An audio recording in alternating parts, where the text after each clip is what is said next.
सभे मगहिया भाई बहन के भुलेटन काका के राम राम। आथिन मगहिया खबर में सुनते देश दुनिया के खबर। दिल्ली के उपराज्यपाल अनिल बैजल अपन पद से दिलन इस्तीफा। लंदन में बिहार विपक्ष नेता तेजस्वी यादव बतौतन भारत में विपक्ष के राजनीतिक भविष्य का है। सपा नेता आजम खां के सुप्रीम कोर्ट से भेटायल अंतरिम जमानत। बिहार उत्तर प्रदेश बॉर्डर पर बलथारी चेकपोस्ट पर 1.44 करोड़ के चांदी के साथ दूगो तस्कर के पुलिस गिरफ्तार कैल। चरवाहा विद्यालय खोले वाला पूर्व मुख्यमंत्री लालू यादव के बेटा तेज प्रताप खोलतन लालू पाठशाला। राजीव गांधी हत्या के दोषी पेरा रिवल 31 बछर बाद रिहा कैल गेलन।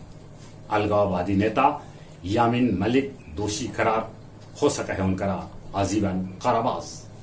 ग्रामीण कार्य विभाग के कार्यपालक अभियंता अरुण कुमार के खाता में भेटायल 70 लाख रुपया वो घूस ले पकड़ल गेलन हल। गुजरात में एगो नीमक फैक्ट्री के दीवार गिरे से 12 मजदूर के मौत हो गए है। रूस यूक्रेन के बीच लड़ाई के आज 85वां दिन है।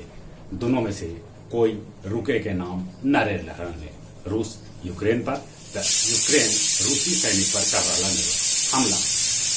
रूस कहलक है कि वो पहले परमाणु बम से हमला न कर। स्वीडन और फिनलैंड नाटो में देलन अर्जी। अमेरिकी राष्ट्रपति बाइडेन के साथ कैलन मीटिंग। श्रीलंका सरकार साफे कह दिलक है कि सरकार भी पेट्रोल खरीदे ले पैसा न है। गया जंक्शन भवन निर्माण के काम जल्दी कैल जाए। गया के एमपी और गया के विधायक प्रेम कुमार भी वलन ई बैठक में शामिल। भ्रष्टाचार के मामला में गया के पूर्व डीएम अभिषेक सिंह पर मुकदमा दर्ज कर देवल गये। बांके बाजार में टाइगर ग्रुप के बदमाश अनन्या पेट्रोल पंप पर कैलन आगजनी। 12 चट्टी के शिशयात्री गांव में करोड़ों के चरस अफीम और डोडा पुलिस बरामद करे। अब कुछ खेल के समाचार। आईपीएल के वो मैच में कोलकाता के लखनऊ 2 रन से हरा दिला।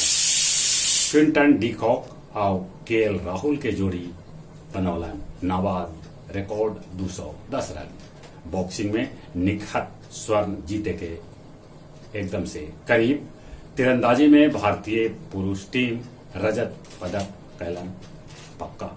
जहां तक मौसम के सवाल है, मौसम में गर्मी है।